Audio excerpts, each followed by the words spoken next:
G'day, it's Andy here from Oxley Nursery, and we sell heaps and heaps of indoor plants. So what we thought we'd do was put together a quick video just to show you a few of the more popular varieties and a little bit of how to look after them. So the first one I'm going to show you here is the lady palm, or Rhapis excelsa. Behind me here you'll see some dwarf varieties. These are about 25 years old, so you can see they're quite slow growing.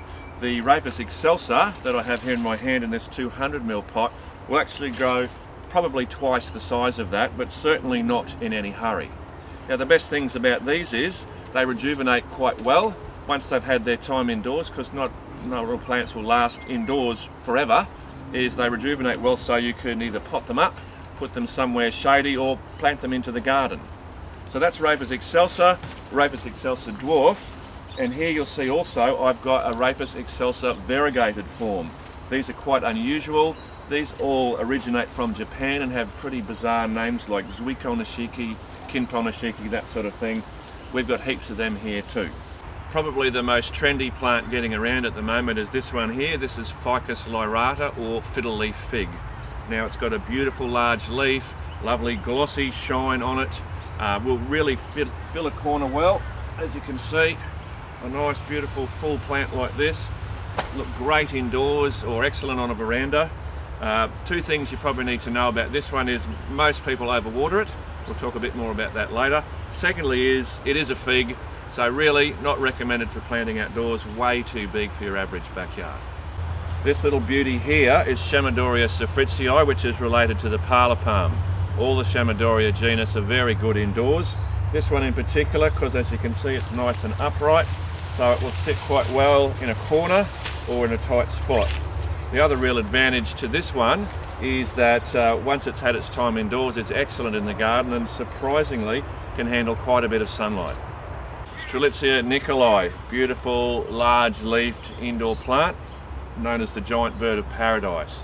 Now this is a plant that looks great indoors, it's fast growing, so excellent value for money.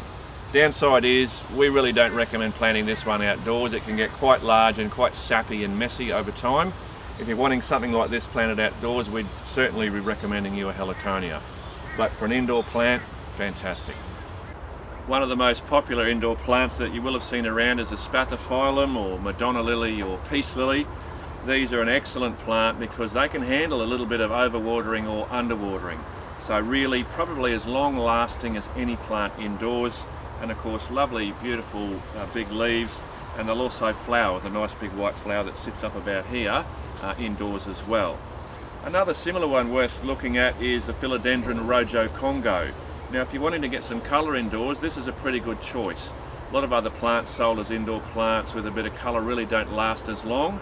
So both of these, really large leaf, as you can see they're quite broad and short, so they can fit below a larger plant, or if you've got a pot that sits up a bit taller, you can sit something nice and full at this type of height here. Both of them excellent indoors. Two more plants that have been tried and tested. This one here, Dracaena Janet Craig, as you can see gets quite large, beautiful dark green leaves, so this one can handle quite low light areas. And the Candia palm, it's been around forever. Again, another one you see in lots of hotel foyers. What I want to talk to you about now is how not to overwater an indoor plant, because that's essentially what most people do wrong. They overlove their plants. If you've got a plant like this Candia, it's got a root ball exactly the size of that pot. Now if you submerge the roots consistently in say this much water, you end up drowning that bottom part of the roots.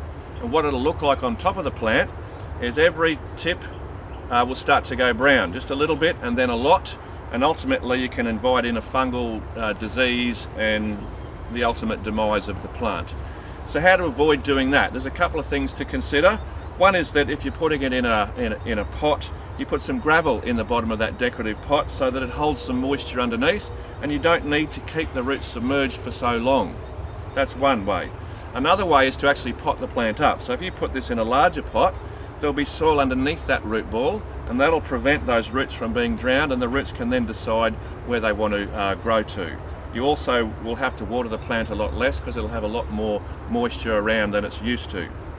A third thing you can consider is to, say once every week or two, is to get a big bucket with a light solution of seaweed in it and submerge the plant in that for around about an hour or two, then take it out to drain, somewhere outside or in a bathtub, and then you can put it back in situation, and there you have it. The only other thing I'd mention is that you can get dust on top of the leaves, and that can clog the plant up. Is a gentle hose down when you're doing that, or a wash down, some way of just wiping the dust off the leaves.